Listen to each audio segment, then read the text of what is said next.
Deep in the heart of China's Sichuan province, buried beneath layers of earth and time, lies a mystery that has baffled historians and archaeologists for decades. Imagine unearthing a treasure trove of artifacts so strange, so unlike anything else in the ancient world, that they seem to belong to another civilization entirely. This is the Enigma of Sanxingdui, a culture that flourished over 3,000 years ago, only to vanish without a trace, leaving behind no written records, no clear descendants, and no explanation for its sudden disappearance. The artifacts they left behind are hauntingly beautiful, towering bronze masks with exaggerated features, golden staffs etched with cryptic symbols, and jade carvings so intricate they defy the technology of their time. Who were these people? Why did they abandon their city so abruptly? And what happened to them after they left? The story of Sanxingdui begins like something out of a lost legend. In the late 1980s, farmers digging a clay pit stumbled upon fragments of ancient bronze and jade. What followed was one of the most astonishing archaeological discoveries of the 20th century, a cache of relics so extraordinary they rewrote the history of ancient China. But for all the brilliance of these artifacts, the Sanxingdui culture remains shrouded in mystery. Their city was advanced, their craftsmanship unparalleled, yet they left no written language to tell their story. Even more puzzling is the evidence that suggests they deliberately destroyed their own treasures before abandoning their home. Broken statues, smashed masks, and ritual pits filled with shattered artifacts hint at a sudden, possibly violent end. Was it war, a natural disaster, or something even more sinister? As we peel back the layers of this ancient riddle, we'll explore the clues left behind the eerie artifacts, the strange absence of human remains, and the theories that try to make sense of it all. Some believe Sanxingdui was wiped out by invaders, while others think a catastrophic earthquake forced them to flee. There are even whispers of a connection to lost civilizations beyond China's borders. But one thing is certain, the people of Sanxingdui were visionaries, artists, and innovators whose legacy defies easy explanation. Their story is a reminder of how much we still don't know about our past and how the earth still holds secrets waiting to be uncovered. So join me as we step into the shadows of history, where the line between myth and reality blurs and where every artifact tells a story we're only beginning to understand. The first clues to Sanxingdui's existence came not from trained archaeologists, but from a farmer digging a simple irrigation ditch in the spring of 1929. His shovel struck something hard, not a rock, but a cache of ancient jade relics buried just beneath the soil. At the time, no one could have guessed this accidental find would crack open one of archaeology's greatest unsolved puzzles. The farmer, wary of local superstitions about disturbing the earth, kept the discovery quiet for years. But whispers of hidden treasure eventually reached scholars, sparking small-scale digs that unearthed more jade and pottery, hints of something far older and stranger beneath the rice fields. Then for decades the site lay forgotten, a secret swallowed by time. Everything changed in 1986 when construction workers leveled a plot of land just outside Guanghan City. Their machines sliced into the earth and hit a chamber filled with treasures so bizarre they seemed to defy history. Archaeologists rushed to the scene, uncovering 2 sacrificial pits overflowing with artifacts no one had ever seen. Towering bronze masks with angular, almost alien faces stared up from the dirt. Some stretched over 4 feet tall, their exaggerated features, bulging eyes, protruding pupils, elongated ears unlike any art from ancient China. Golden staffs, elephant tusks, and life-sized statues of kneeling figures lay scattered alongside broken fragments of what might have been a colossal bronze tree. The craftsmanship was staggering, but the real shock was the complete absence of any written records. This wasn't just a lost city, it was a civilization erased from memory. What made the discovery even more unsettling was the state of the artifacts. Nearly everything had been ritualistically smashed or burned before burial. Bronze statues were shattered at the necks, their heads carefully placed in rows. Tools and weapons lay bent or melted, as if destroyed in a frenzy. One theory suggests this was a funeral rite, a way to kill objects so they could serve the dead in the afterlife. Others believe it points to catastrophe, an invasion, rebellion, or even a cosmic event that forced the people of Sanxingdui to destroy their sacred relics before fleeing. Whatever the truth, their disappearance left a void in history. No battles, no migrations, no slow decline, just a thriving culture that vanished overnight, taking its secrets with it. The excavation site itself deepened the mystery. Unlike other ancient Chinese cities, Sanxingdui had no grand tombs, no fortifications, and most baffling of all, almost no human remains. Just pits of broken wonders, as if the earth itself had swallowed the people whole. Even the layout of the city defied expectations. Massive earthen walls formed a perfect rectangle nearly 4 miles across, enclosing a space that seemed more ceremonial than practical. Some researchers speculate it was a holy city, a place of pilgrimage where rituals took precedence over daily life. Yet without written records, we're left piecing together fragments, like trying to reconstruct a shattered mirror with only a handful of gleaming shards. Every discovery raises more questions. Who shaped these eerie bronzes? Why did they leave? And where did they go? At the height of its power around 1200 to 1000 BC, Sanxingdui stood as a marvel of the ancient world, a glittering testament to human ingenuity in an era when most civilizations were still finding their footing. The scale of their achievements is staggering. While Egypt was building pyramids and Mesopotamia was refining cuneiform, this mysterious culture in the Sichuan basin was perfecting bronze casting techniques so advanced they wouldn't be matched for centuries. Their workshops produced objects of breathtaking complexity, like the iconic bronze trees, some stretching over 12 feet tall, with delicate birds perched on branches and dragon-like serpents coiled around the trunks. Each piece was cast using a method called piece mold casting, where artisans sculpted clay molds in sections, poured molten bronze into the gaps, and assembled the cooled metal like a three-dimensional puzzle. The precision required was extraordinary, especially considering they worked without written blueprints or measurement systems as we know them today. But the bronzes were just one facet of Sanxingdui's brilliance. The city itself was a masterpiece of urban planning, laid out with geometric precision behind towering earthen walls that stood over 40 feet high in some places. These ramparts weren't just defensive, they were statements of power, enclosing a space roughly the size of modern-day Vatican City. Inside, archaeologists have found evidence of carefully zoned districts, residential quarters with wooden houses raised on stilts to avoid flooding, workshops buzzing with artisans, and what appears to be a ceremonial center dominated by platforms and altars. The sheer manpower required to build this suggests a society with a highly centralized authority, capable of mobilizing thousands of workers.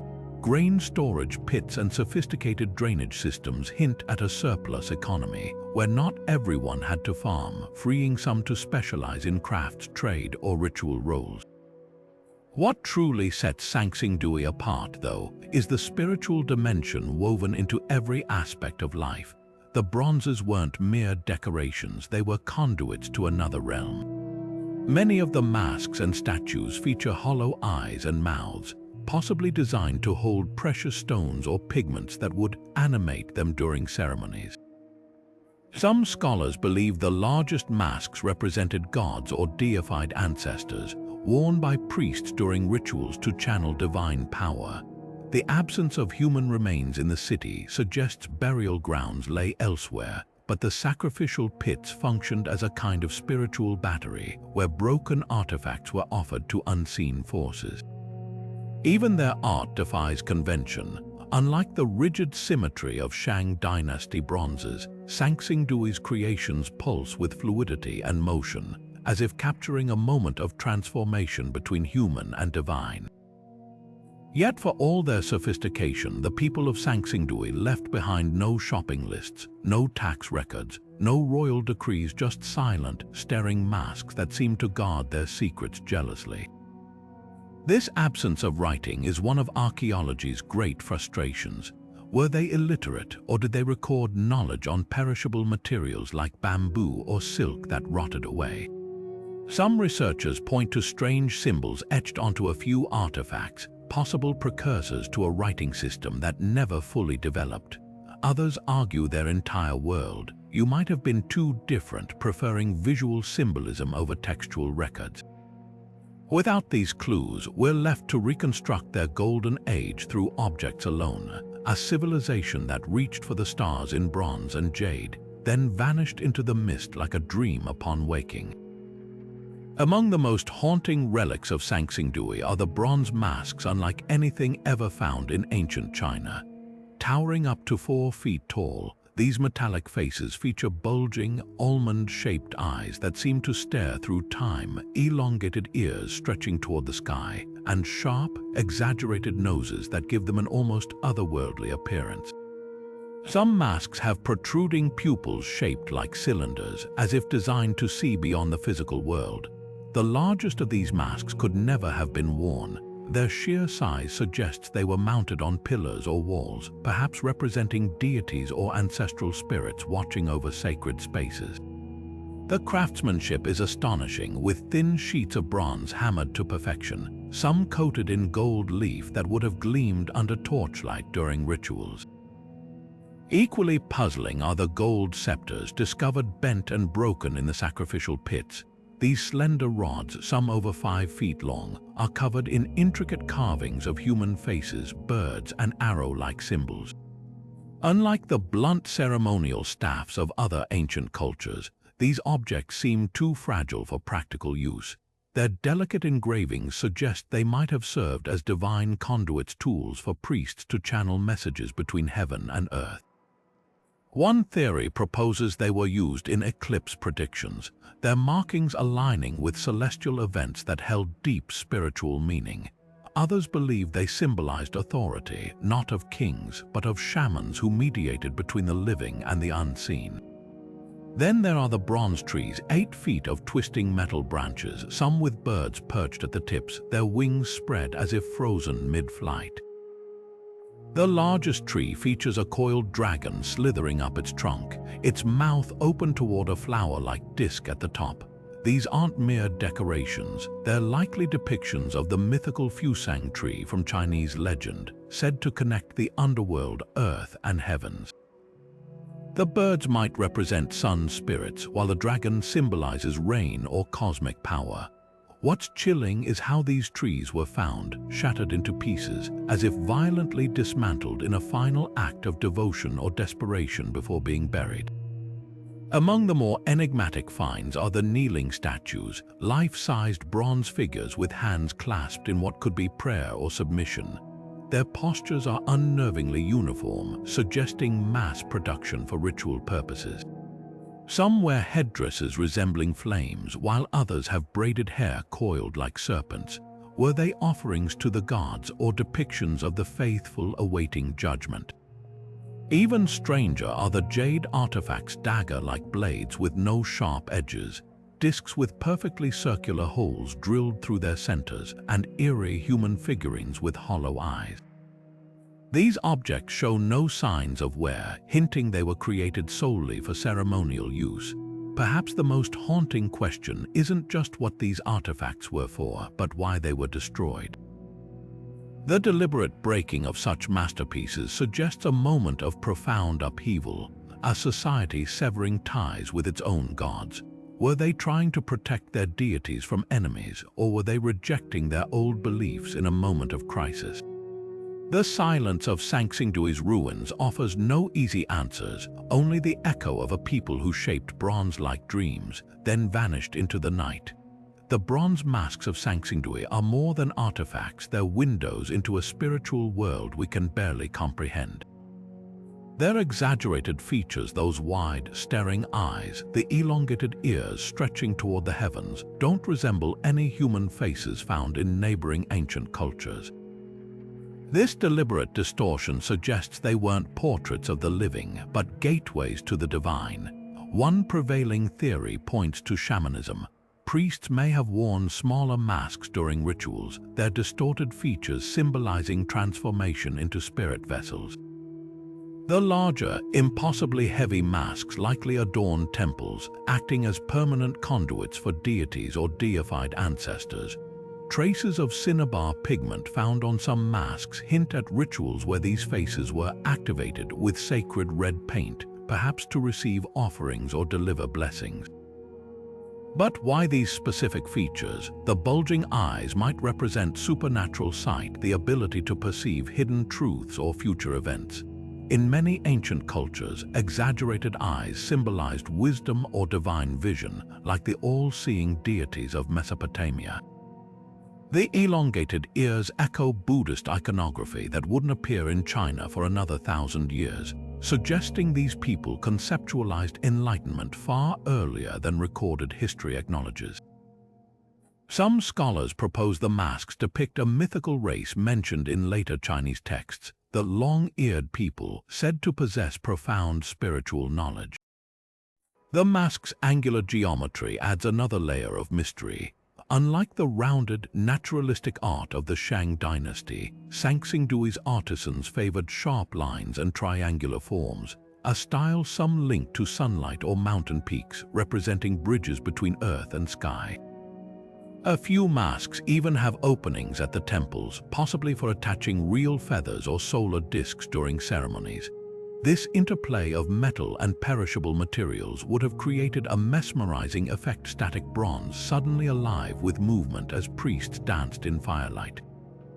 Perhaps most haunting is the evidence of deliberate damage. Many masks were ritually broken before burial, their fractures carefully placed, eyes detached, noses split, as if to deactivate their power. This parallels practices in other ancient cultures where sacred objects were killed to release their spirits. But at Sanxingdui, the scale of destruction suggests something more, a society severing ties with its gods. Were they fleeing invaders who might desecrate these idols, or had their faith collapsed under some unimaginable crisis? The masks remain silent, their hollow eyes holding secrets we may never uncover. What makes these artifacts truly extraordinary is their isolation. No other Bronze Age culture in China, or indeed the world, created anything like them. They stand as defiant outliers, a testament to a spiritual vision so unique it defies easy comparison. When you gaze into those wide, unblinking bronze eyes, you're not just looking at art. You're confronting the limits of our understanding, face to face with a people who shaped metal like prayers and then vanished, leaving only these metallic ghosts to whisper their story.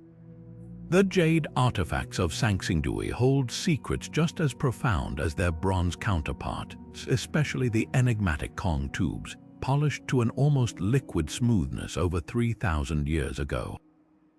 These hollow cylinders, square on the outside with perfectly circular inner chambers, resonate with spiritual symbolism found across ancient China, yet Sanxingdui's artisans made them distinctly their own. While Kong from the Liangzhu culture further east featured simple geometric carvings, these Sichuan versions bore elaborate glyph-like markings that still defy translation. Some tubes are segmented into tiers, each level possibly representing different realms of existence, earth, sky, and the underworld connected by the central void. The precision of their craftsmanship is staggering, the corners sharp enough to draw blood, the interior holes drilled with such mathematical perfection that modern engineers struggle to replicate the technique without metal tools.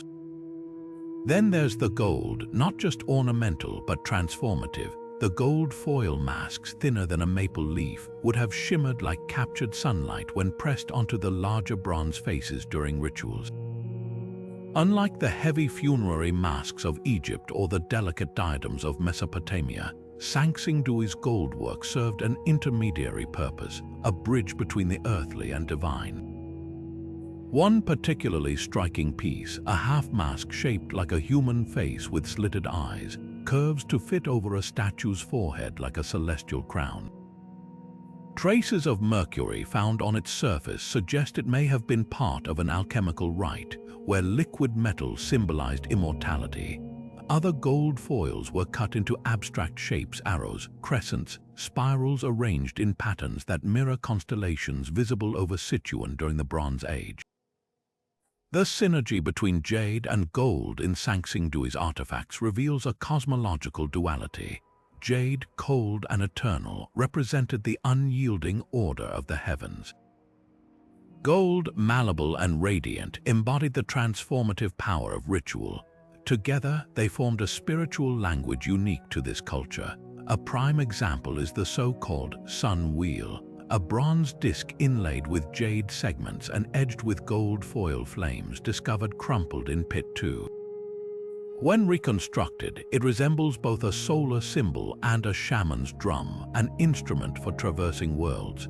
Similar designs appear on later Zhou dynasty bronzes, hinting that Sanxingdui's influence may have survived its disappearance, scattered like seeds across ancient China.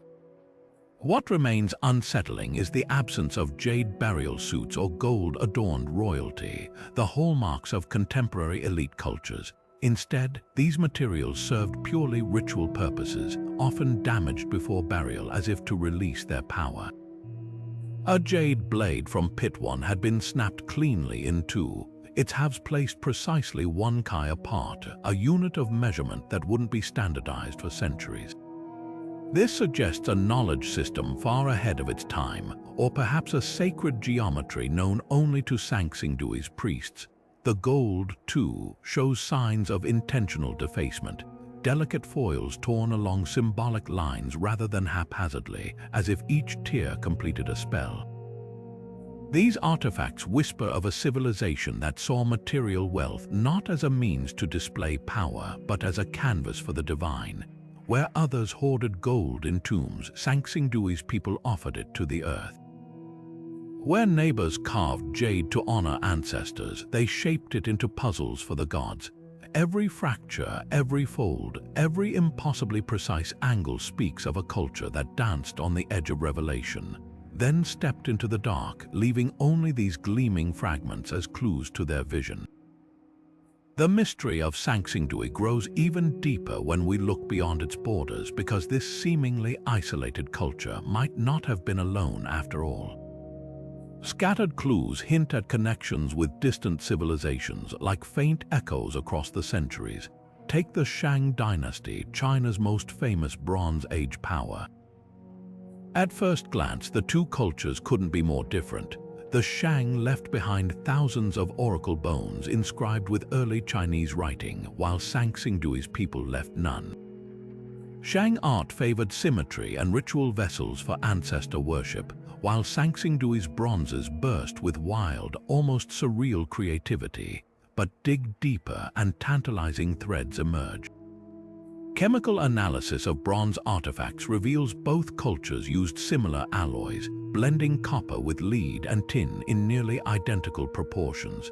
This suggests shared metallurgical knowledge, or perhaps trade routes funneling raw materials across vast distances. Some scholars point to cowrie shells found at Sanxingdui, a currency the Shang prized, likely originating from distant coastal regions. Even more intriguing are the jade daggers buried in both civilizations' ritual pits, their notched designs eerily alike despite being separated by mountain ranges. Could these similarities mean contact between the cultures, or were they tapping into some older, shared tradition now lost to time? Then there's the enigma of the Liangzhu culture, which thrived 1,000 years before Sanxingdui along China's eastern coast. Liangzhu artisans perfected the jade Kong tubes that later appeared in Sanxingdui's sacrificial pits, though the Sichuan versions are sharper, more angular, as if reimagined by a different spiritual worldview. Both cultures built massive earthen walls, both aligned their cities with cosmic precision, and both vanished abruptly, leaving behind jade-laden ruins. Some researchers propose a jade road linking these civilizations, with raw nephrite traded from Xinjiang to the Yangtze Delta and eventually inland to Sichuan. Others argue these parallels reflect universal human impulses, the need to mark sacred space, to honor the earth with stone and metal rather than direct cultural exchange. The most provocative theories reach even further. A handful of Sanxingduis bronze masks bear a striking resemblance to artifacts from the ancient Near East, particularly the wide-eyed votive statues of Mesopotamia. Could Bronze Age traders or migrants have carried ideas across continents? It's not impossible. Recent genetic studies show unexpected population movements across Eurasia during this era. Yet without written records, these connections remain speculative at best. What we can say is this: Sanxingdui was no hermit kingdom. Whether through trade, shared rituals, or the slow diffusion of ideas, its people were part of a vast, whispering network of cultures, each leaving fragments for us to piece together. What's undeniable is how Sanxingdui stood apart even as it borrowed and adapted. Its artists took foreign materials, Malaysian tin, Tibetan gold, perhaps even Central Asian lapis lazuli, and transformed them into visions unseen anywhere else in the ancient world. Those towering bronze masks, no Shang ruler would have recognized them. The golden sun wheels, nothing like them exists in Liangzhu tombs. This was a culture that absorbed influences like a sponge, then wrung them into something startlingly original. The real question isn't just who they traded with, but how they filtered those encounters through a lens so unique it still shocks us today. Their artifacts aren't mere imitations, they're reinventions, proof that even in the shadow of mighty neighbors, Sanxingdui's imagination burned brighter than them all. Perhaps the most telling clue lies in what's missing. While Shang bronzes overflow with inscriptions to royal ancestors and Liangzhu jades teem with spirit faces, Sanxingdui's art refuses to name its gods. Its grandest creations depict no kings, boast no victories, only silent, staring masks that guard their secrets behind gold and bronze. This absence speaks volumes. However much they may have traded, however far their influence reached, the people of Sanxingdui walked a spiritual path entirely their own. In the end, their greatest connection might be to the unknown itself, a civilization comfortable dwelling in mystery, leaving us to wonder at the shadows they cast across history. In a world where ancient civilizations etched their stories into clay, stone, and bone, the silence of Sanxingdui is deafening. While the Shang dynasty to the east was scribbling oracle bones with the earliest forms of Chinese writing, and Mesopotamians were pressing cuneiform into wet clay, this Sichuan-based culture left behind not a single decipherable character. The absence of writing here isn't just unusual, it's a gaping void in our understanding. Every other major Bronze Age society used writing to track harvests, record laws, or praise gods. But Sanxingdui's people seem to have whispered their history exclusively through objects, leaving us to decode their world through shattered bronze and jade. What makes this silence even more striking is the sophistication of what they did leave behind. These weren't primitive people fumbling with basic tools. Their bronze workshops rivaled those of ancient Egypt. Their jade carvings surpassed contemporaries in technical skill. They built a city with mathematical precision, yet chose not to inscribe so much as a merchant's tally on pottery. A few artifacts bear simple markings, crosses, circles, zigzags, but these appear more like ritual symbols than a true writing system. One theory suggests they may have used perishable materials like bamboo slips that rotted away over millennia. Yet even if that were true, why would such an advanced society leave no monumental inscriptions? No names of kings, no temple dedications, not even graffiti. The implications are profound. Without writing, Sanxingdui's social structure becomes a riddle. How did they administer their city? How did priests pass down complex rituals? Neighboring cultures used writing to solidify power. Shang kings claimed divine authority through oracle bones. But here, power seems to have flowed through visual symbols rather than written decrees. Their towering bronze masks and golden staffs may have functioned as three-dimensional hieroglyphs, communicating ideas through form rather than text. Perhaps theirs was an oral tradition so rich, so memorized through generations, that writing seemed unnecessary. Or maybe writing was forbidden, reserved for gods alone, too sacred to be pressed into clay. Contrast this with Egypt's hieroglyphs or Mesopotamia's cuneiform, where writing began as practical accounting before blossoming into literature. Sanxingdui's art suggests their priorities lay elsewhere. Every artifact feels like a prayer cast in metal, a language where eyes bulge to see the divine and ears stretch to hear the cosmos. In place of tax records, they left golden sun wheels. Instead of royal proclamations, eerie jade blades. Their silence may not reflect illiteracy, but a different way of knowing, one where truth lived in the curve of a mask's eyebrow or the twist of a bronze tree's branch. The mystery deepens when we consider how abruptly their culture collapsed. Societies with writing often leave clues about their downfall, last desperate inscriptions, enemy boasts carved in stone.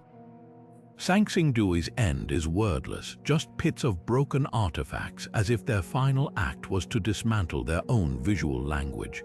Were they protecting sacred knowledge from outsiders? Or had their symbol-rich world become a prison they needed to escape? We may never know, but standing before those silent bronze faces today, one feels the weight of all they chose not to say, and the haunting beauty of a civilization that spoke to the gods in gold and jade, then took its secrets to the grave. The spiritual world of Sanxingdui unfolds like a dreamscape, one where trees touch the heavens, animals speak in symbols, and gods wear faces of hammered bronze. Every broken artifact points to rituals so vivid they blur the line between earth and the unseen. Take the sacrificial pits where elephant tusks lay stacked like kindling beside charred bovine bones. These weren't casual offerings, they were deliberate acts of communion. The choice of elephants, creatures so rare in ancient Sichuan they must have been imported, suggests ceremonies of staggering significance. Perhaps they represented cosmic pillars, their mighty bones echoing the bronze trees that stretched toward the sky. The burn marks on the bones tell their own story. Fire wasn't just destruction here, but a sacred messenger carrying smoke and prayers upward. Central to this belief system were those astonishing bronze trees, their branches twisting like frozen lightning. More than artistic marvels, they likely embodied the axis mundi, a concept found across ancient cultures where a sacred tree or mountain connects earthly and divine realms. The largest tree, reassembled from fragments, features a coiled serpent climbing its trunk toward a sun-like disk. This mirrors later Chinese myths of the Fusang tree, where a 10-sunned rooster perched at dawn. But Sanxingdui's version feels older, wilder, less about order and more about raw cosmic energy. Birds perch on its branches not as decor but as spiritual attendants. Some scholars argue the trees functioned as ritual compasses, their orientation aligning with solstice events or mountain peaks where heaven and earth met. Then there are the masks, especially those with protruding, cylindrical pupils. These uncanny features might represent shamans mid-vision, their eyes transformed to see beyond the physical. Later Taoist texts describe celestial eyes, granting sages power to perceive hidden truths, an eerie parallel to these Bronze Age artifacts. The mask's exaggerated ears could signify divine hearing, an ability to catch whispers from ancestors or gods.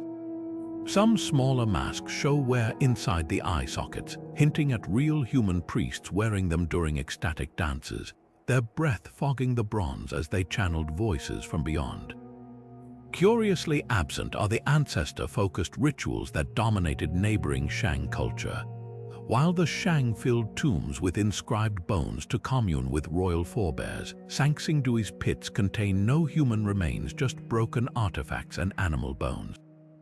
This suggests a spirituality less tied to lineage and more attuned to elemental forces, sun, rain, earth. Even their jade blades, too fragile for combat, may have been used symbolically to cut sacrificial offerings free from mortal bonds. The most haunting clue lies in how these objects were destroyed. Unlike treasures buried intact for the afterlife, Sanxingdui's relics were systematically shattered masks fractured at the eyes, trees disassembled branch by branch. This wasn't vandalism, but ritual deactivation. By breaking these sacred conduits, priests may have been closing portals between worlds, perhaps fearing uncontrolled spiritual forces. Or maybe, in their final days, they believed the gods themselves had turned away, leaving no reason to preserve the vessels of a broken covenant. Either way, what remains is a spiritual jigsaw puzzle, one where every fragment glows with meaning, even as the full picture stays tantalizingly out of reach. Around 1000 BC, at the height of its cultural brilliance, Sanxingdui's story takes a dark and sudden turn. The archaeological record reveals a chilling scene, not a slow decline, but what appears to be a single, catastrophic moment where this thriving civilization effectively erased itself.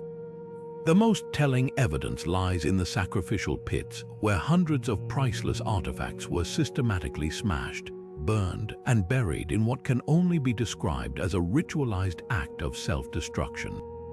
Bronze statues were decapitated, their heads arranged in neat rows as if awaiting some final judgment.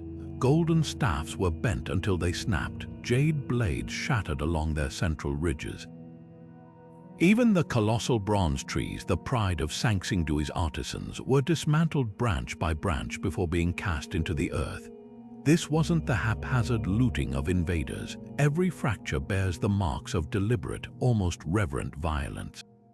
Several theories attempt to explain this abrupt end, each more haunting than the last. The war hypothesis points to traces of scorched earth near the city's massive walls, along with a sudden shift in pottery styles found in the upper layers of excavation. Could a rival kingdom have stormed these gates, forcing the people to destroy their sacred objects rather than let them fall into enemy hands? Yet there's no mass grave, no evidence of siege weapons or weapon-caused trauma on any remains.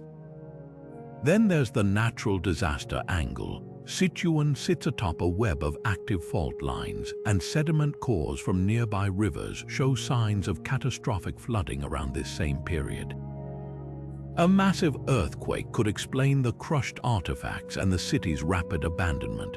Some researchers even speculate about a cosmic event, a comet or meteor strike recorded in Chinese legends as the fire that fell from heaven. But if nature was the culprit, why the careful, ritualistic placement of broken relics? The most unsettling possibility is internal revolt. Imagine a society where the ruling priestly class held absolute power through their control of spiritual knowledge. What if the people turned against them, shattering the very symbols of that authority in an act of defiance? The absence of human remains takes on new meaning here. No martyrs, no victims, just empty pits where gods and men once communed. One recent theory suggests a more nuanced collapse, not a single cataclysm, but a perfect storm of misfortunes. Climate data reveals a prolonged drought around this time, which could have sparked famine and unrest. Trade routes linking Sanxingdui to distant sources of tin and copper may have faltered, cutting off the lifeblood of their bronze workshops. Faced with ecological stress and failing systems, the people might have performed one last grand ritual, breaking their sacred objects to release their power back to the universe before dispersing into the hills. What's undeniable is the precision of their disappearance. Unlike other fallen civilizations that left refugees or cultural echoes, Sanxingdui's people seem to have vanished like mist. Later Chinese texts speak vaguely of the Shu people in this region, but their art bears no resemblance to Sanxingdui's bronzes. It's as if an entire worldview, a way of seeing the divine, was extinguished in a generation. The final haunting clue: among the last artifacts deposited in the pits were cowrie shells arranged in star-like patterns, perhaps a silent prayer to guide their journey into whatever came next. No fanfare, no epilogue, just sacred geometry in the dark, waiting 3 millennia for us to wonder. Beneath the layers of shattered bronzes and broken jade at Sanxingdui, there's a silent witness to disaster, thick bands of silt. These compacted sediments, unearthed by archaeologists, tell a story of water rushing in where fire once flickered on altars. At certain depths, the soil changes abruptly from the dark, ashy residue of human habitation to lighter, finer deposits characteristic of river floods. In some areas, this silt forms layers nearly a foot thick, suggesting not just seasonal overflow, but a deluge of biblical proportions. Could water, rather than war or revolt, have been the force that finally broke this civilization's will to stay? The timing aligns ominously with regional climate data. Core samples from Sichuan's wetlands reveal evidence of catastrophic flooding around the 12th century BC, precisely when Sanxingdui's pits were filled with broken treasures. Unlike gradual river shifts, these deposits point to a sudden, violent event, perhaps a tsunami-like surge from the nearby Min River when an upstream landslide temporarily dammed its flow. Imagine the scenario. After weeks of unseasonal rains, a wall of water crashes through the city's carefully planned drainage systems, swirling around those towering earthen walls. The same workshops that cast celestial bronzes now lie submerged, their furnaces extinguished by mud. Priests, facing the unimaginable, might have interpreted the disaster as divine wrath, a signal to dismantle their sacred objects before fleeing to higher ground. This theory gains eerie resonance when placed alongside other ancient flood myths. The Mesopotamian epic of Gilgamesh, inscribed 1,000 years before Sanxingdui's fall, describes how the gods unleashed the deluge upon a sinful humanity. Chinese texts like the Bamboo Annals later spoke of the great Yu-controlling floods so devastating they lasted generations. Even the Bible's Noah narrative shares striking parallels, a cataclysm so total it demands radical reinvention. What makes Sanxingdui unique is its physical evidence, no ark or tablet, but silt strata cradling the debris of a drowned spirituality. Yet floods alone rarely obliterate cultures they displace, but survivors typically rebuild. What's puzzling is how completely Sanxingdui's people severed ties with their homeland. Unlike other flood-ravaged cities where refugees carried traditions forward, here the artistic style vanishes entirely. No later bronzes echo those bulging eyes, no jade carvings replicate those precise angles. This suggests the flood may have been the final blow to a society already teetering, perhaps from drought-induced famine, as pollen studies show shifting agricultural patterns in the decades before abandonment. The water didn't just erase a city, it drowned an entire worldview. The most haunting clue lies in the placement of the sacrificial pits. They cluster on slightly elevated ground within the city's rectangular enclosure, as if chosen deliberately to survive inundation. Were these acts of propitiation offerings to appease the raging waters, or a desperate attempt to preserve sacred knowledge in a form the flood couldn't touch? The broken artifacts within show no water damage, implying they were interred after the waters receded. This paints a poignant last act, survivors returning to a mud-choked city not to rebuild, but to bury their gods before walking away forever. Today, as climate change makes ancient disasters newly relevant, Sanxingdui's silt layers offer more than historical intrigue. They're a warning etched in soil. Civilizations may rise on trade and artistry, but their fates often hinge on something as elemental as rain and river. Those silent strata of sediment remind us that even the most brilliant cultures exist at the mercy of nature's whims, their memories waiting centuries beneath the mud for someone to listen. The shattered bronzes and hastily buried treasures of Sanxingdui whisper of a darker chapter than floods or famine, one where human hands may have orchestrated the culture's demise. Look closely at the fractures on those colossal masks. The breaks are too precise, too uniform to result from natural decay or accidental damage. Archaeologists note how many statues were struck at the neck in clean, deliberate blows, their heads arranged facing inward as if in some final council. The golden staffs weren't merely bent, they were folded in ritualistic patterns, each crease mirroring the next. This isn't the chaos of random violence, it's methodical destruction with terrifying intent. War leaves scars, but in Sanxingdui's case, they're frustratingly ambiguous. No mass graves have been found, no arrowheads lodged in bone, no scorch marks from torched buildings. Yet the sheer volume of ritually destroyed objects hints at existential panic, a society dismantling its sacred identity before enemies could desecrate it. One provocative clue comes from bronze fragments bearing unusual alloy mixes, suggesting later repairs with inferior materials. Was this a sign of resource scarcity caused by cut-off trade routes, perhaps during escalating conflicts? Nearby sites from the same period show fortified settlements suddenly appearing along the Min River Valley, their defensive walls facing outward like clenched fists. The absence of human remains could itself be evidence of conflict. If invaders slaughtered Sanxingdui's inhabitants, why no skeletons unless, and here's the chilling thought, the victors carried them off as trophies or slaves, a practice documented in Shang dynasty warfare where skulls became ceremonial cups. Alternatively, survivors may have fled so completely they took their dead with them, unwilling to leave even bones behind for desecration. Some scholars point to later texts mentioning the mysterious Shu people, possibly Sanxingdui's descendants, being forcibly relocated by Zhou dynasty conquerors. Then there's the internal strife theory. Societies don't need invaders to collapse, sometimes they fracture from within. The meticulous placement of broken artifacts, bronze birds facing east, jade blades aligned north, suggests knowledge of proper ritual disassembly. Could this indicate a rebellion against the priestly elite? Imagine a populace pushed too far by demands for ever grander monuments, their fields drained to feed bronze workshops. The final act might have been not invasion but revolution, farmers and artisans methodically killing the symbols of oppressive ideology before dispersing into the hills. What tilts the scales toward conflict rather than peaceful migration is the timing. Sanxingdui's fall coincides with the rise of the Zhou dynasty to the east, whose rulers boasted of subduing Western barbarians.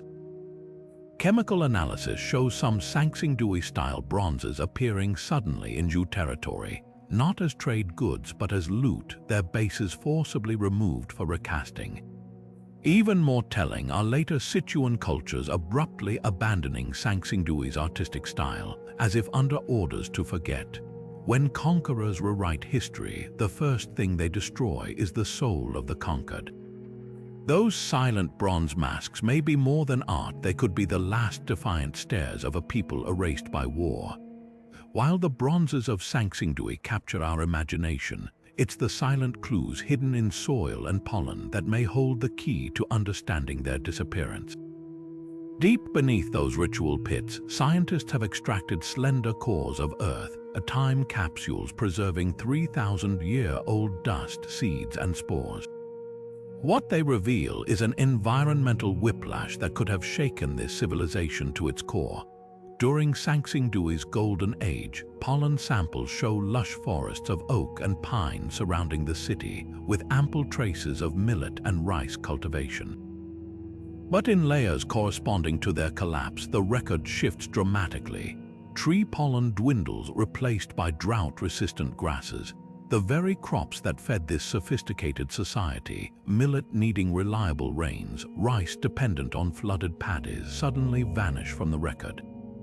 Soil chemistry tells a parallel story. A spike in salt deposits suggests prolonged dry spells where evaporating water left mineral crusts on once fertile fields. This wasn't just a bad season. Climate models suggest Sichuan suffered a 2-century mega-drought beginning around 1100 BCE. Imagine the desperation as reservoirs dried up, irrigation channels cracked, and bronze workshops sat idle with no surplus grain to feed artisans. Historical texts from neighboring Zhou dynasty scribes describe 9 years of unrelenting heat. During this same period, a haunting echo of environmental collapse. Yet climate alone rarely dooms civilizations. What's chilling is how Sanxingdui's infrastructure may have accelerated its downfall. Their massive earthen walls, while impressive, required staggering amounts of water to compact, possibly draining local reserves. Deforestation for bronze smelting furnaces could have worsened erosion when rains finally failed. Pollen from the final occupation layers shows cheatgrass invading abandoned fields, a weed that thrives where exhausted soils give way. Most telling are the animal bones in later refuse pits, where early deposits contain prime cuts from domestic pigs and cattle. Final meals feature wild game, scavenger birds, and even rodent remains, the desperate choices of a starving populace. A single pig femur from this period bears butcher marks at odd angles, suggesting someone with little experience hacking meat from bone. Archaeologists debate whether this drought triggered migration rather than outright collapse. Some Sanxingdui-style artifacts appear in the Chengdu plains around this time, simpler bronzes lacking their ancestors' grandeur. Perhaps groups fled southwest toward wetter highlands, their cultural knowledge fading with each generation. Others may have scattered into hunter-gatherer bands, leaving no trace beyond those cryptic later references to Shu people in Zhou records, the tragic irony. Just decades after Sanxingdui's abandonment, the climate shifted again.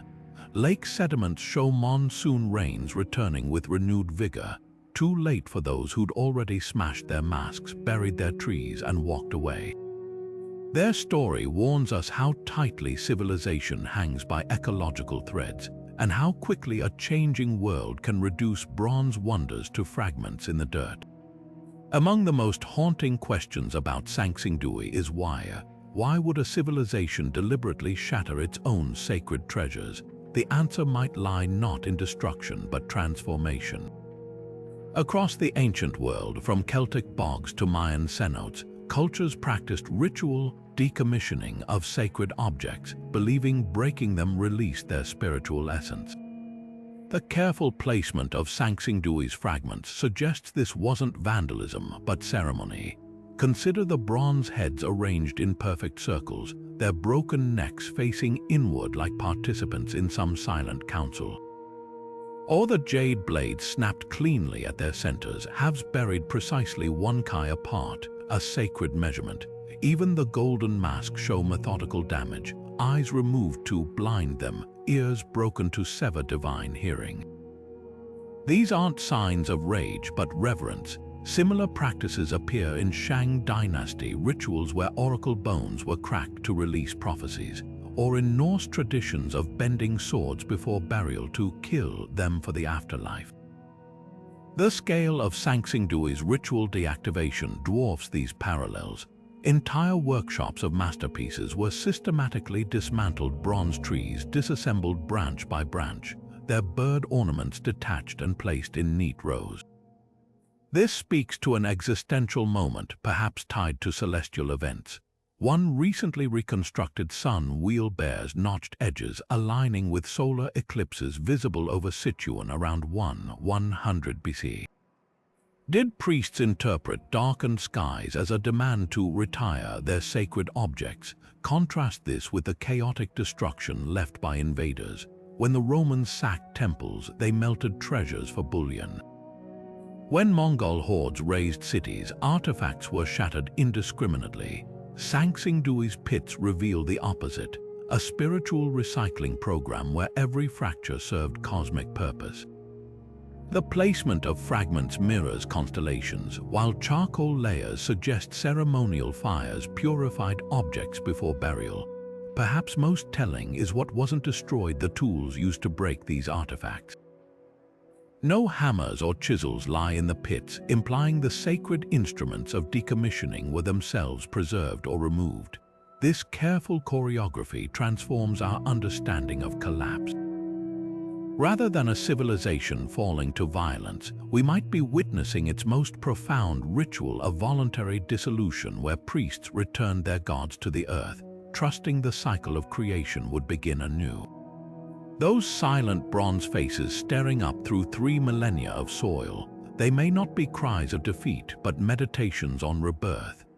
Nearly 40 miles southeast of Sanxingdui's silent ruins, another archaeological wonder waits to rewrite history, the Jinsha site, where the earth coughs up whispers of a civilization refusing to die.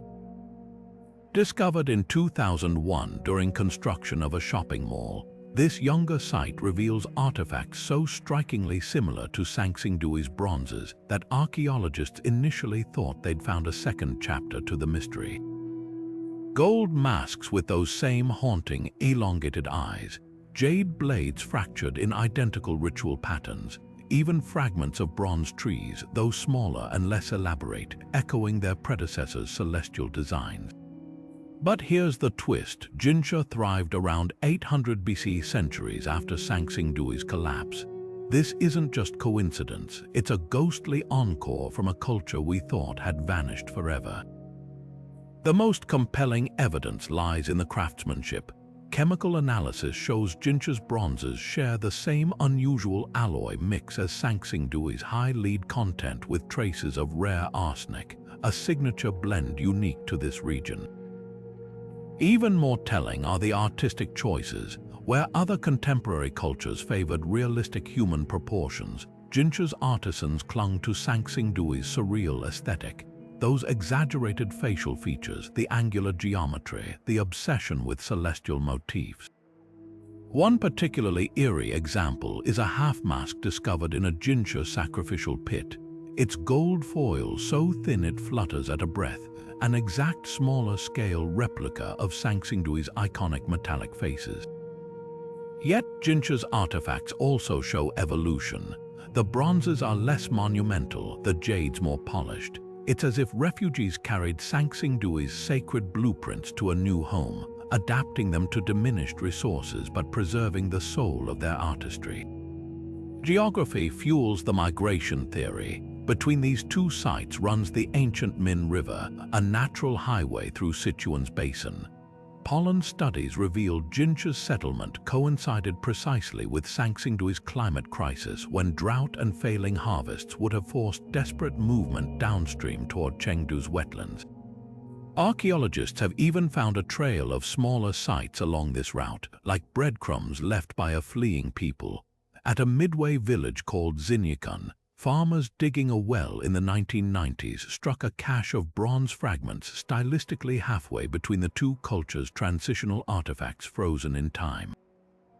But Jinsha isn't just Sanxingdui Redux. The newer site lacks the older city's obsession with cosmic scale, no 12-foot bronze trees, no towering masks meant to awe worshippers. Instead, Jinsha's spirituality feels more intimate. Their sacrificial pits contain thousands of boar tusks and deer antlers, suggesting rituals focused on earthly fertility rather than celestial connection. Most strikingly, Jinsha's artisans began incorporating writing not full sentences, but symbols scratched onto turtle shells eerily reminiscent of Shang dynasty oracle bones. This blending of traditions hints at a people caught between worlds, clinging to ancestral mysteries while cautiously adopting new ideas from neighboring powers. The burning question remains, did Sanxingdui's people truly migrate, or did Jinsha's culture simply scavenge their ruins for inspiration? DNA evidence adds tantalizing clues. Skeletal remains from Jinsha show cranial features distinct from both Sanxingdui's scant samples and the broader Chinese population, suggesting an influx of outsiders. Yet without definitive genetic matches, the connection stays speculative. What's undeniable is the spiritual thread tying these sites together. In Jinsha's deepest ritual pit, excavators found a jade tablet carved with a motif unseen since Sanxingdui's heyday. A bird perched on a swirling vortex, its wings outstretched as if mid-flight between eras. Whether carried by refugees or reinvented by descendants, the message seems clear. Some visions are too powerful to bury. The thread connecting Sanxingdui to later Shu culture isn't just a matter of artifacts, it's a story of resilience, adaptation, and quiet reinvention.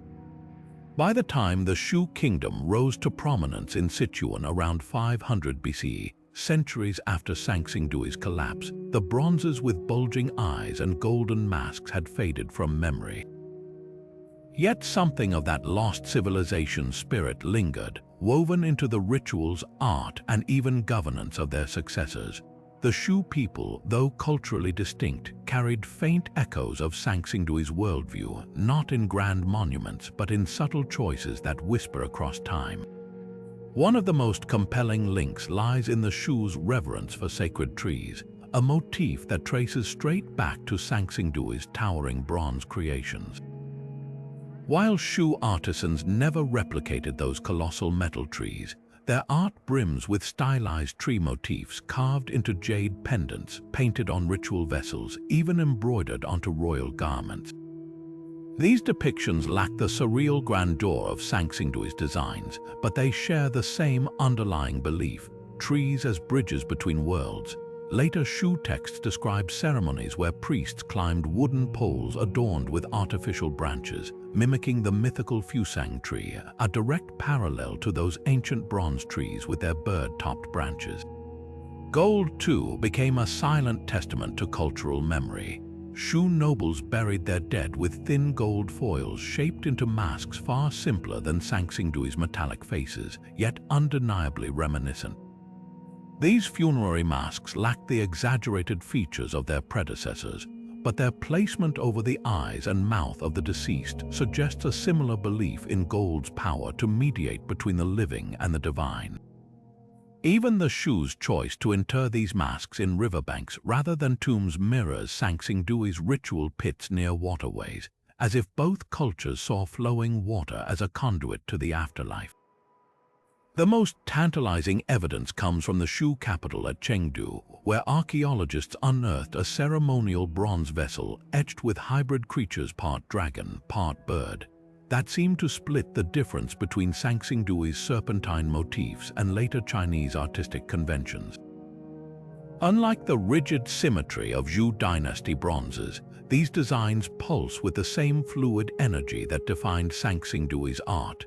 Chemical analysis confirmed the vessel's metal originated from Sichuan's mines, not imported from northern China, proving local artisans were still experimenting with techniques their ancestors might have recognized. Yet the Shu kingdom's true legacy was its ability to synthesize. Where Sanxingdui stood apart, rejecting the written word and neighboring artistic styles, Shu rulers actively blended traditions. Their scribes adopted Chinese characters but used them to record local legends. Their metalworkers incorporated Shang-style touty masks into pendants shaped like Sanxingdui's sun wheels. Even their political structure, a theocracy where priest-kings claimed divine authority through control of ritual knowledge, felt like an evolution of Sanxingdui's priestly elite, now tempered by bureaucratic pragmatism. By the time the Qin dynasty conquered Shu in 316 BC, these cultural threads had frayed almost to invisibility, but traces endured. Folk tales from Sichuan's Han period still spoke of long-eared sages who could summon rain, a possible distortion of Sanxingdui's mask-wearing priests. Local potters shaped clay figurines with exaggerated eyes, selling them as charms to ward off evil spirits. Even today, Sichuanese opera performers wear makeup that eerily echoes those ancient bronze faces. Sharp angles, stark outlines, eyes widened to supernatural proportions. The irony is profound. Sanxingdui's people left no written records, built no empire, and seemingly vanished without a trace. Yet their vision of a world where trees touched heaven, where metal could capture the divine, where art wasn't decoration but a living prayer, seeped into the land itself. The Shu kingdom became its unwitting custodian, preserving fragments of that vision until even those faded into the tapestry of Chinese civilization. What remains isn't a straight line of descent, but something more beautiful, proof that even the most shattered cultures leave echoes, waiting centuries for the right listener to hear them. In 2020, archaeologists working at Sanxingdui made a discovery that sent shockwaves through the scientific community. 6 new sacrificial pits, untouched for over 3,000 years, their contents perfectly preserved in the dense Sichuan clay. Unlike the shattered relics found in earlier excavations, these pits contained artifacts so intact they seemed frozen in time. a life-sized bronze statue kneeling as if mid-prayer, its delicate feathers still clinging to the headpiece, a golden mask so thin it floated like paper when carefully lifted, and an ornate jade dagger, its edge still sharp enough to catch sunlight. These finds weren't just additions to the museum, they rewrote the playbook on what we thought we knew about this enigmatic culture. Advanced technology is peeling back layers of mystery with unprecedented precision. Three-dimensional laser scanning has revealed hidden inscriptions on bronze fragments, tiny, intentional grooves forming symbols that might represent an early writing system. Ground-penetrating radar uncovered a network of underground channels surrounding the pits, suggesting water played a central role in their rituals. But the real game-changer has been molecular analysis. Residue tests on bronze vessels detected traces of ancient fermented beverages, while the soil around one golden staff held microscopic flecks of cinnabar and magnetite, ingredients used in later Taoist alchemy. These aren't just artifacts, they're chemical time capsules preserving the fingerprints of rituals performed millennia ago. One of the most startling revelations came from Pit 8, excavated in 2022. Beneath a layer of burnt elephant tusks, archaeologists found a near-perfect bronze figure gripping a serpentine dragon in one hand and a celestial disc in the other. The figure's face bore the classic Sanxingdui bulging eyes, but its clothing, etched with intricate cloud patterns, matched textile fragments from the contemporaneous Shang dynasty. This single artifact bridges two worlds, proving Sanxingdui wasn't an isolated oddity but part of a vast, interconnected Bronze Age network. Perhaps the most poignant discovery emerged from Pit 7 in 2023, a cluster of miniature clay figurines, each no larger than a thumb, arranged in a circle around a central jade bead. Unlike the grand bronzes, these crude, hand-shaped figures depict ordinary people, farmers, potters, children. They offer a rare glimpse beyond the ritual elite, hinting at the lives of the unnamed thousands who built this civilization. Thermal imaging even revealed faint fingerprints preserved in the clay, a tangible connection across 30 centuries. The excavation team's latest breakthrough involves artificial intelligence. By feeding thousands of artifact scans into machine learning algorithms, researchers identified recurring geometric patterns invisible to the human eye, a possible visual language encoded in the bronzes. Early interpretations suggest these patterns might represent celestial events, with one sequence aligning perfectly with a solar eclipse visible over Sichuan in 1121 BC.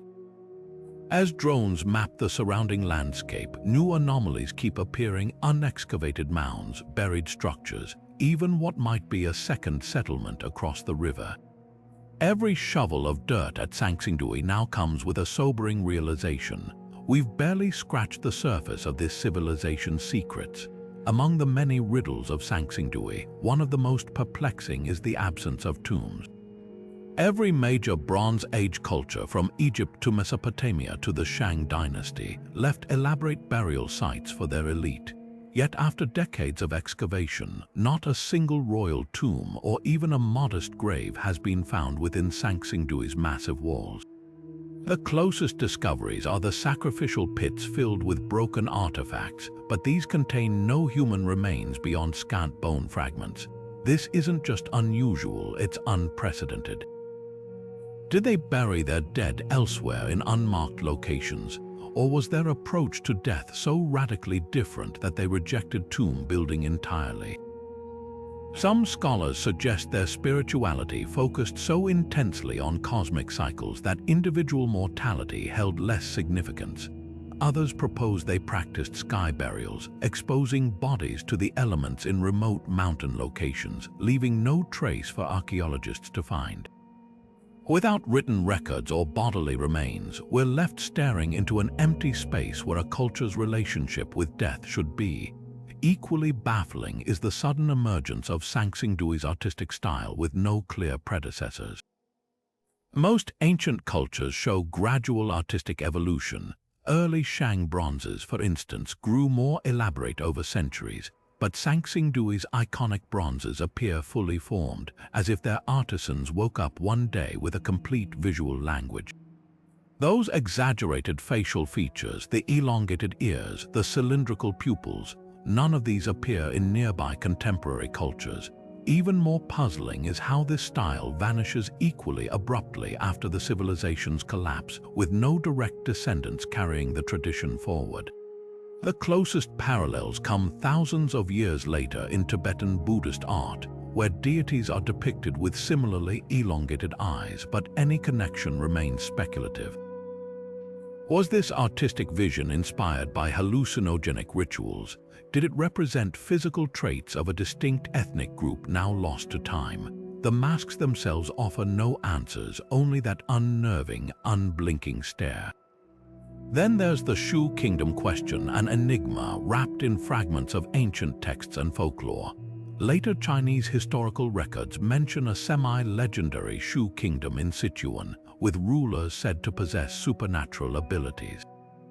The most famous, King Kangkong, was described as having protruding eyes, a description chillingly reminiscent of Sanxingdui's bronze masks. But these texts were written a millennium after Sanxingdui's fall by scholars who may have been reconstructing half-remembered legends. Recent archaeological work at Jinsha, a site with stylistic links to Sanxingdui, shows cultural continuity but no definitive proof of political succession. The Shu kingdom's bronze work lacks Sanxingdui's grandeur, though it preserves echoes of that older culture's spiritual themes. Were they true descendants or simply neighbors who scavenged artistic ideas from ruins they didn't understand? The greatest mystery might be why these questions matter so deeply. Perhaps it's because Sanxingdui forces us to confront how much human experience slips through history's nets. Here was a civilization advanced enough to cast 4-foot-tall bronze masks with millimeter precision, yet they left no kings' names, no love poems, no recipes, just those haunting metallic faces gazing upward as if waiting for someone someday to finally understand them. Every broken artifact is a reminder that the past isn't a puzzle missing a few pieces, but a vast darkness where entire worldviews flicker briefly before disappearing forever. The silence of Sanxingdui isn't an absence, it's a presence, pressing against the limits of what archaeology can recover.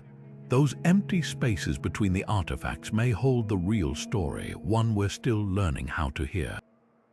The strange, almost otherworldly artifacts of Sanxingdui have sparked wild speculation over the years. Could these bronzes with their bulging eyes and elongated features represent contact with extraterrestrial visitors? Some fringe theorists point to the masks' uncanny resemblance to modern depictions of grey aliens, while others suggest the culture's sudden technological leap in metallurgy hints at outside influence. These ideas make for gripping science fiction, but when held up to archaeological scrutiny, they crumble like ancient pottery. The truth is far more fascinating than any alien intervention. Take the exaggerated facial features of the bronze masks, those piercing eyes and stretched ears that fuel so much speculation. Anthropologists note similar artistic conventions in shamanic traditions worldwide, where distorted features symbolize a mediator's transformation between human and spirit realms. The Dogon people of Mali, for instance, created elongated wooden masks to represent their connection to celestial knowledge, while pre-Columbian Amazonian tribes fashioned ritual headdresses with protruding eyes to denote visionary states. Sanxingdui's artisans were likely expressing spiritual concepts, not literal encounters with beings from another world. As for the advanced technology argument, the bronze casting techniques at Sanxingdui, while masterful, were not supernatural. Piece mold casting had already been practiced for centuries in China by the Shang dynasty, and chemical analysis shows Sanxingdui's metallurgists used locally available materials. Their real innovation lay in artistic vision, not extraterrestrial instruction. The colossal bronze trees, for example, required no alien blueprint, just generations of accumulated craftsmanship and a culture willing to pour staggering resources into sacred art. A more persistent myth suggests Sanxingdui represents a lost advanced civilization, perhaps survivors of Atlantis or another legendary kingdom. This theory often hinges on the culture's abrupt disappearance and lack of written records. Yet modern archaeology reveals a different story. Climate data and soil samples tell of droughts and floods that could have forced migration, while artifacts at sites like Jinsha show cultural continuity rather than total collapse. Civilizations don't vanish without a trace, they adapt, scatter, or get absorbed by neighbors. The absence of writing at Sanxingdui is unusual but not inexplicable. Many complex societies, like the Inca, thrived without alphabetic systems by using alternative methods of record-keeping. What these fringe theories overlook is the most compelling truth. Human creativity needs no aliens or super-civilizations to explain its brilliance. The people of Sanxingdui were products of their environment, a fertile basin where mineral wealth met spiritual ambition. Their art reflects universal human preoccupations, the yearning to touch the divine, the fear of natural forces, the desire to leave something enduring behind. Those haunting bronze faces aren't visitors from the stars, they're mirrors, showing us how little we still understand about the dizzying diversity of human imagination. The artifacts of Sanxingdui have become more than archaeological treasures, they're cultural symbols caught in a tug of war between history and modern identity. In recent years, debates have flared over who gets to interpret these ancient relics and what narratives they should serve. Chinese state media often frames Sanxingdui as proof of an unbroken 5,000-year civilization, emphasizing its sophistication as a counterpoint to Western-centric historical narratives. Museum displays in Chengdu highlight the bronzes as exclusively indigenous achievements, downplaying potential connections to other Bronze Age cultures. This nationalist lens isn't unique to China. Countries worldwide use ancient finds to bolster modern pride, but the intensity here reflects deeper tensions.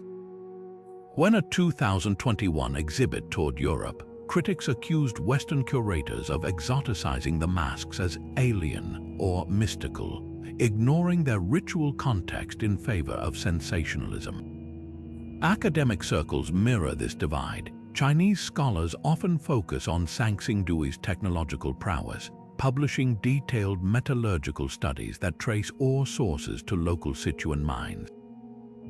Meanwhile, some Western researchers emphasize stylistic parallels with Southeast Asian or even Mesopotamian art, suggesting cultural exchange. These aren't just scholarly disagreements, they're battles over ownership of the past. A 2019 conference nearly derailed when a European team proposed DNA testing human remains to trace migration patterns. Chinese counterparts argued this reduced a sacred legacy to biological data. The underlying question reverberates through every paper and exhibit. Is Sanxingdui a regional wonder, or does its strangeness challenge how we define Chinese civilization itself? Commercialization adds another layer of friction. Souvenir shops near the site sell mass-produced replicas of the bronze masks, their features softened to resemble modern East Asian aesthetics. Social media influencers pose with filtered photos of the artifacts, hashtagging them as #AncientAliens. Even China's own tourism campaigns walk a fine line, marketing Sanxingdui as both a scientific marvel and a mystical brand. Purists argue this dilutes the site's gravity, turning ritual objects into props for viral trends. Yet defenders counter that pop culture engagement keeps history alive. A gold foil mask emoji may trivialize, but it also sparks curiosity in generations who'd never visit a museum. The most heated clashes erupt over reconstruction attempts. Digital artists and archaeologists have used 3D modeling to restore shattered artifacts, sometimes extrapolating far beyond the evidence. A controversial 2023 virtual reality exhibit inserted Sanxingdui's bronzes into a fantastical temple complex, complete with holographic priests chanting invented prayers. Heritage watchdogs called it historical forgery, while creators argued all interpretation involves imagination. Even museum labels make educated guesses. This tension between preservation and accessibility isn't new, but Sanxingdui's lack of written records makes it especially vulnerable. When a culture leaves no self-description, every generation must decide whether to honor the silence or fill it with their own echoes. Perhaps what these debates reveal isn't just competing claims over ancient artifacts, but how desperately we all seek roots in a globalized age. A bronze cast 3 millennia ago becomes a mirror for modern insecurities about identity, about influence, about who gets to say what the past means. The masks themselves remain impartial, their hollow eyes reflecting back whatever gazes upon them. Nationalist pride, academic curiosity, commercial greed, or genuine wonder. In their silence, they pose a question more piercing than any answer we've invented. How do we honor a legacy when its original voices are lost to time? The haunting bronze masks and golden relics of Sanxingdui have leapt from archaeological digs to the silver screen, their enigmatic allure rewriting not just history books but pop culture fantasies. Blockbuster films like The Mummy, Tomb of the Dragon Emperor repurposed Sanxingdui's aesthetic, dressing its villain in armor inspired by those elongated metallic faces, though with Hollywood's typical disregard for accuracy, morphing the spiritual artifacts into mere props for supernatural battles. Video games seize on the mystery even more boldly. The action-adventure Shadow of the Tomb Raider dropped Lara Croft into a fictionalized version of the ruins, where puzzle solving involved manipulating Sanxingdui-style sun discs and avoiding traps guarded by grotesque statues.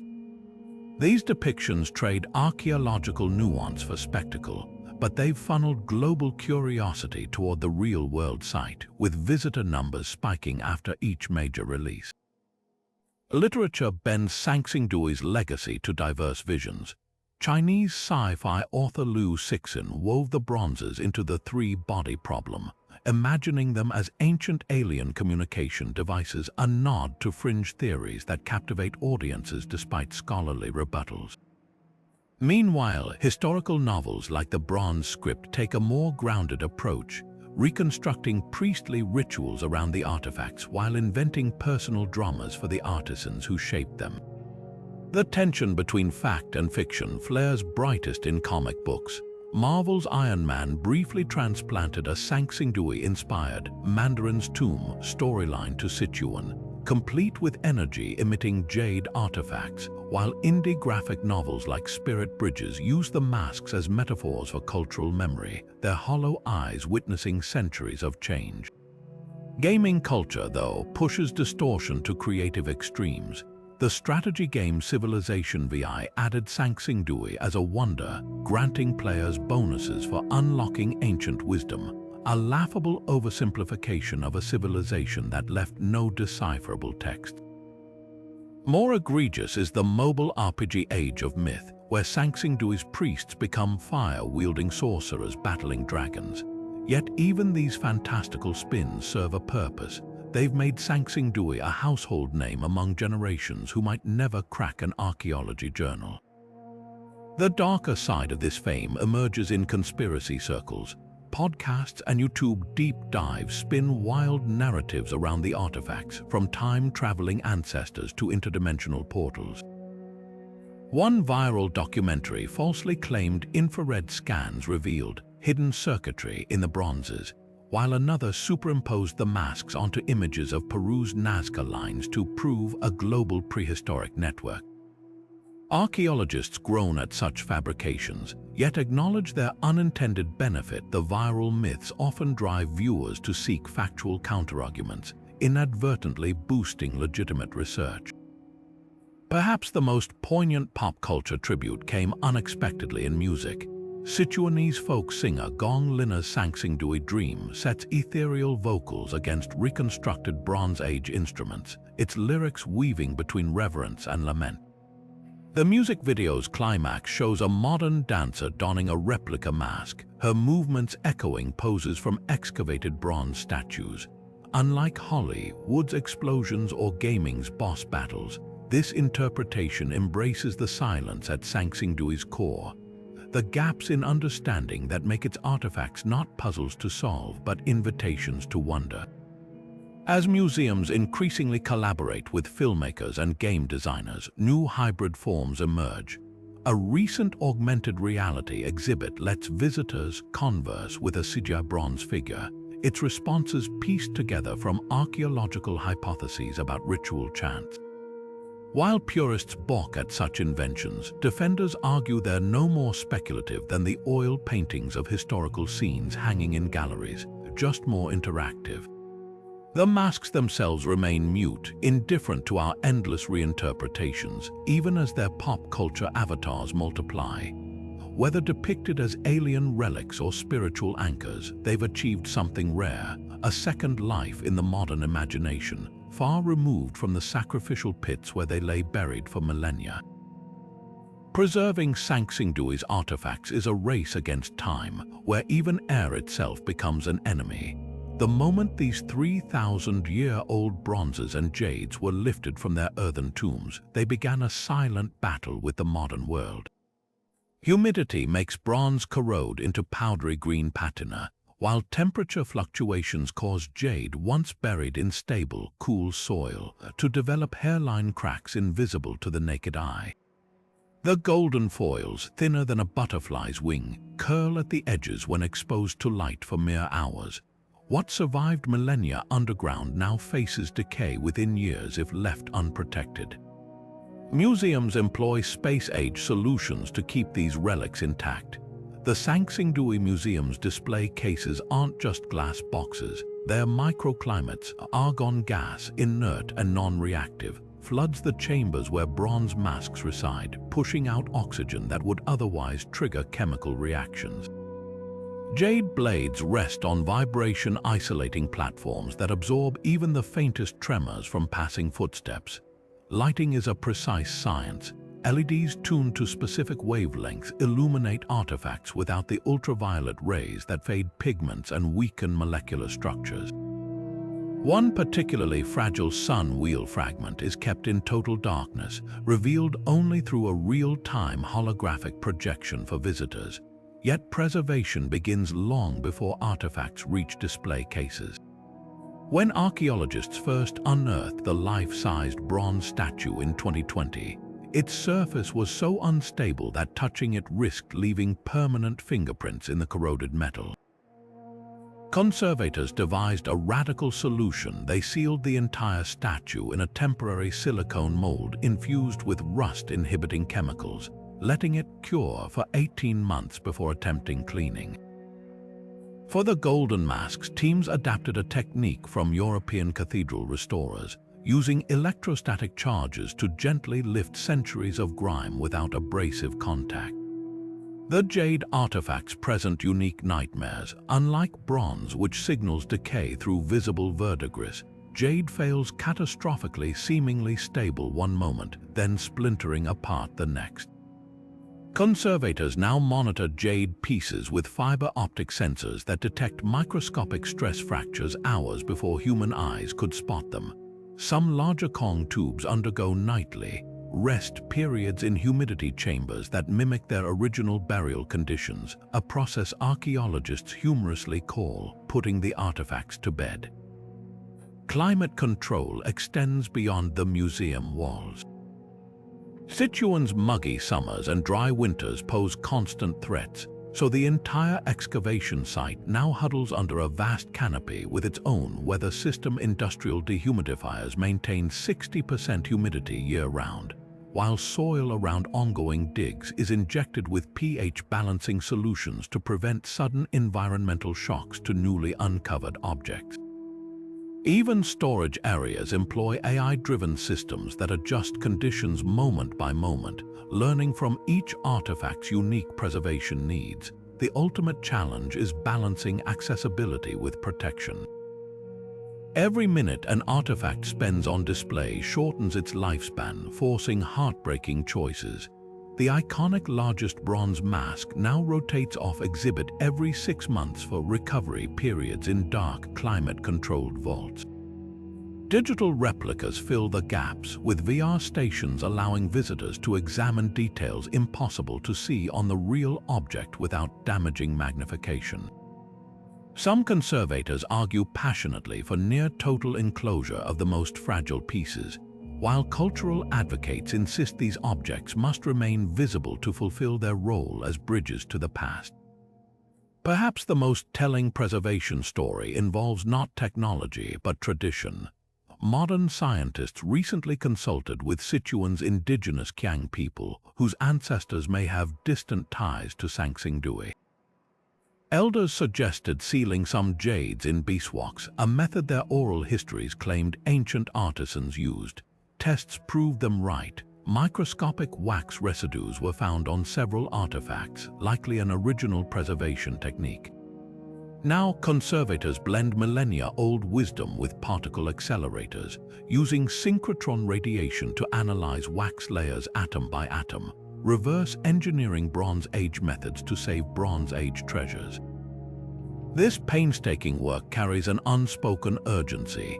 Every stabilized artifact is a time capsule, holding clues not just about Sanxingdui, but about humanity's capacity to create and preserve beauty across the abyss of centuries. The real masterpiece isn't any single mask or tree, but the collective effort to ensure future generations can still meet those hollow bronze eyes and feel the same awe that struck the farmers who first unearthed them nearly a century ago. The surge of tourists flocking to Sanxingdui's museum and excavation sites is impossible to ignore. Visitor numbers have skyrocketed from a few thousand annually in the early 2000s to over 2 million today. Walk through the gift shop and you'll find golden mask keychains, jade-patterned scarves, and even bronze tree-shaped USB drives.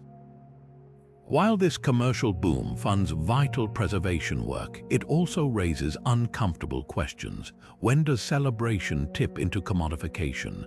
The replicas sold here aren't just souvenirs, they're sanitized versions of sacred objects, stripped of their spiritual weight and repackaged as aesthetic trends. A prime example is the mini bronze mask necklace. Its once intimidating exaggerated features softened into cute, Instagram-worthy accessories. A far cry from the solemn rituals these artifacts once anchored. Local businesses ride this wave with mixed motives. Cafes near the museum serve lattes topped with cocoa-powdered mask designs, while hotels offer shamanic sleep rituals complete with synthetic jade eye masks. Some argue this entrepreneurial spirit keeps Sanxingdui's legacy alive in the public imagination, funneling tourism dollars into rural Sichuan's economy. Yet interviews with elderly residents reveal unease. One farmer whose family first stumbled upon the relics in 1929 lamented, "They've turned our ancestors' prayers into party decorations." The dissonance peaks at the nightly Echoes of Sanxingdui light show, where laser projections dance across the ancient walls to electronic remixes of traditional music, a spectacle more theme park than tribute. The museum itself struggles to balance accessibility with integrity. Crowds jostle for selfies in front of the towering bronze masks, their flashes bouncing off protective glass despite strict no-photography rules.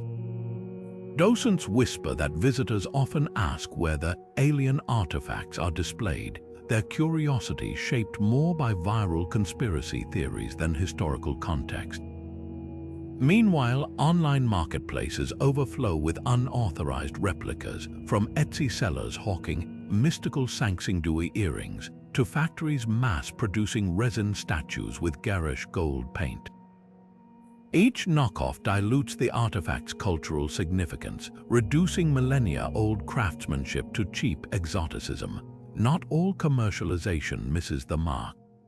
Collaborations with respected artists have yielded thoughtful reinterpretations, like sculptor Liangzhu's installation using broken pottery shards to critique modern waste culture, directly inspired by Sanxingdui's ritual pits. Educational programs funded by souvenir sales bring Sichuanese schoolchildren face-to-face with their heritage, sparking future archaeologists. Even the much-maligned light show has a silver lining. Its profits help digitize fragile artifacts for global research access. The line between homage and exploitation blurs further with initiatives like the Adopt an Artifact program, where donors receive miniature replicas, a practice some scholars praise as participatory preservation, while others deride as crowd-funded looting. The heart of the debate lies in who controls the narrative. Sanxingdui's lack of written records makes it uniquely vulnerable to reinterpretation. When a luxury skincare brand launched a Bronze Age beauty line using mask motifs, historians cringed at the ad copy claiming ancient priests worshipped eternal youth. Yet the same vagueness that enables such misappropriation also invites creative engagement. A grassroots project by Chengdu University students collects oral histories from elderly locals, weaving their folk memories into augmented reality tours that contextualize the artifacts.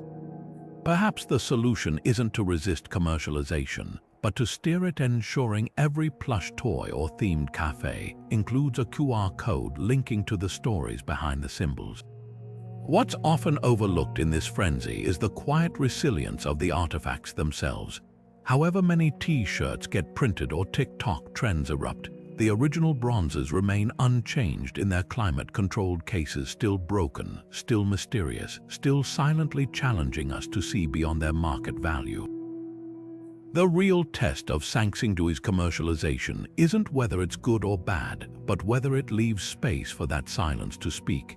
When a child points at a golden mask replica and asks not, "Can I buy it?" but "Why did they make it?" that's when tourism transcends exploitation and becomes true encounter. The quest to unravel Sanxingdui's mysteries is far from over.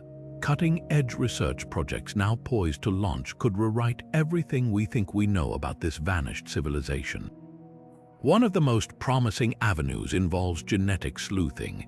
Though human remains at the site are scarce, newly discovered bone fragments from a peripheral settlement are undergoing advanced DNA sequencing. Scientists hope to extract not just ancestry clues, whether these people had genetic ties to neighboring cultures or distant regions, but even traces of their diet and diseases. Early isotopic analysis hints at a surprising reliance on millet and freshwater fish, suggesting a society deeply attuned to Sichuan's rivers.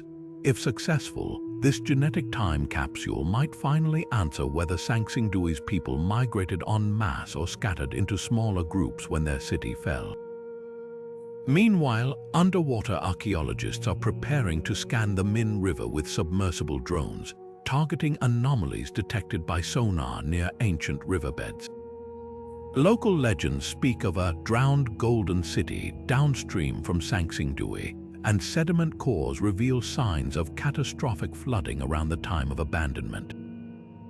The theory that key artifacts or even entire ritual structures were swept away by ancient deluges and preserved in oxygen-deprived silt. Researchers point to the 2021 discovery of a Shang dynasty sacrificial boat in Henan as proof that China's rivers still hide Bronze Age treasures. The team's magnetometer has already flagged metallic objects embedded in riverbank clay, possibly more of those ritualistic bronze fragments deliberately broken before being cast into the water. On the technological front, particle accelerators are revealing secrets invisible to the naked eye. Synchrotron radiation X-ray fluorescence maps elemental distributions within artifacts at microscopic levels, exposing fingerprint-like traces of individual workshops. One startling find: gold used in Sanxingdui's foils contains trace platinum, a hallmark of Tibetan gold deposits. This confirms long-distance trade networks and suggests the culture's reach extended far beyond Sichuan's borders. Upcoming studies aim to analyze jade artifacts with similar precision, tracing their nephrite back to specific quarries, potentially mapping forgotten trade routes that fueled Sanxingdui's golden age. Perhaps most tantalizing is the work being done with artificial intelligence. Machine learning algorithms are scouring thousands of artifact photos for overlooked patterns, training neural networks to recognize symbolic motifs across different mediums. Early results suggest recurring geometric configurations in bronze, jade, and gold pieces may represent an early proto-writing system, not alphabetical, but perhaps a symbolic language of celestial events or ritual instructions. Teams are also using AI to digitally reconstruct shattered artifacts, simulating how fragments might fit together like a 3,000-year-old jigsaw puzzle. One experimental model recently proposed a radical reassembly of the famous bronze tree fragments, hinting it may have originally been crowned not by a single disc, but by interlocking rings representing planetary movements. The next decade of research promises to peel back layers of mystery with tools the original excavators couldn't have imagined. From soil chemistry revealing ancient ritual beverage recipes to lidar surveys uncovering hidden structures beneath nearby rice fields, every unanswered question about Sanxingdui now has a cutting-edge technique hunting for answers. What's at stake isn't just understanding one lost culture, but redefining how we study civilizations that left no written records, listening to their stories not in ink or stone, but in the silent language of shattered bronze and buried gold. The story of Sanxingdui leaves us standing at the edge of an archaeological cliffhanger, staring into the faces of bronze gods who refuse to give up their secrets. This was a civilization that mastered metal and myth with equal brilliance, casting trees that reached for the heavens and masks that stared into realms beyond our own. Their artisans worked with a precision that still baffles modern engineers. Their priests performed rituals so elaborate we can only guess at their meaning, and their entire society vanished so completely it's as if they stepped through a door in history and closed it behind them.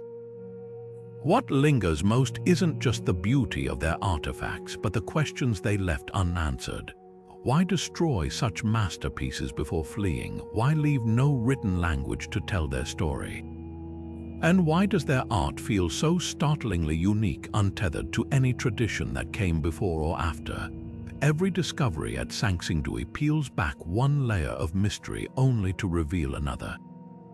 Those golden masks and jade blades aren't just relics, they're conversation starters across 3,000 years, challenging us to reconsider what we know about ancient China, about human creativity, and about how civilizations rise and fall. The most thrilling thought: this isn't the end. With every shovel of earth turned at the site, with every new scan of the surrounding landscape, we're inching closer to breakthroughs that could rewrite textbooks. Buried chambers may still hide undiscovered treasures. New technologies might finally crack the code of those cryptic symbols etched into bronze. And somewhere in the DNA of modern Sichuan's people, there could be whispers of Sanxingdui's legacy waiting to be heard. If this journey through ancient mysteries has left you as captivated as we are, don't let the conversation stop here. Hit that subscribe button to join us as we track new excavations, analyze fresh theories, and follow archaeologists racing to piece together humanity's lost puzzles. Because the ground beneath Sichuan hasn't given up all its secrets yet, and the next revelation might be just one dig away. Who knows, the next time those bronze masks stare out from behind museum glass, they might finally have something